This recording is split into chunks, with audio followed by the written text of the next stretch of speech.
नमस्कार दोस्तों, आपका स्वागत है हमारे YouTube चैनल कहानी का जादू पर।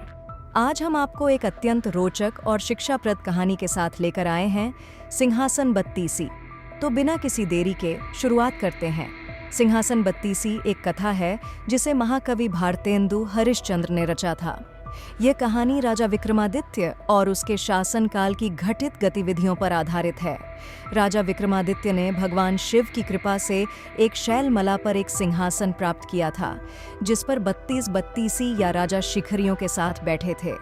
हर एक बत्तीसी राजा अपने अपने गुणों और क्षमताओं से सजीव थे और वे राजा विक्रमादित्य के दरबार में अपने अनुभव और उपदेशों को साझा करते थे। इस कहानी में राजा विक्रमादित्य को विभिन्न चुनौतियों का सामना करना पड़ता है और उन्हें न्याय और धर्म की रक्षा के लिए आगे बढ़ना पड़ता है। इन कथाओं की भूमिका भी कथा ही है जो राजा भोज की कथा कहती है। 32 कथाएं वो 30 पुतलियों के मुख से कही गई हैं जो एक सिंहासन में लगी हुई हैं। ये सिंहासन राजा भोज को विचित्र परिस्थिति में प्राप्त होता है। एक दिन राजा भोज को मालूम होता है कि एक साधारण सा चरवाहा अपनी न्यायप्रियता के लिए विख्यात है, जबकि वह बिल्कुल अनपढ़ है तथा पुश्तैनी रूप से उनके ही राज्य के कुम्हारों की गायें, भैंसें तथा बकरियां चराता है। जब राजा भोज ने तहकीकात कराई तो पता चला कि वह चरवाहा सारे फैसले एक टीले पर चढ़कर करता है। राजा भोज की जिज्ञासा बढ़ी और उन्होंने खुद भेष बदलकर उस चरवाहे को एक जटिल मामले में फैसला करते देखा।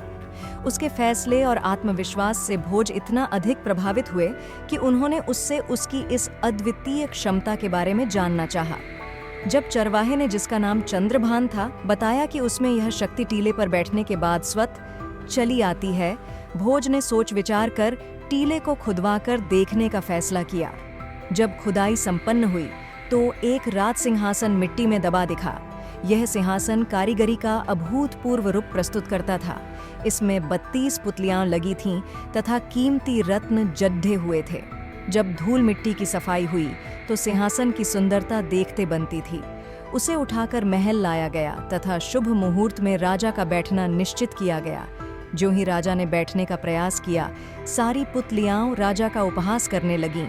खिलखिलाने का कारण पूछने पर सारी पुतलियां एक एक कर विक्रमादित्य की कहानी सुनाने लगीं तथा बोली कि इस सिंहासन, जो कि राजा विक्रमादित्य का है, पर बैठने वाला उसकी तरह योग्य, पराक्रमी, दानवीर तथा विवेकशील होना चाहिए।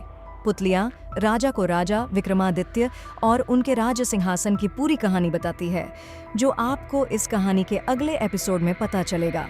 तो यह रही हमारी आज की कहानी सिंहासन बत्तीसी की। आपने इसे देखा, सुना और सीखा। तो अगर आपको यह वीडियो पसंद आया हो तो लाइक करें, शेयर करें और हमारे चैनल को सब्सक्राइब करना न भूलें। हम अगले वीडियो में मिलेंगे, तब तक के लिए धन्यवाद।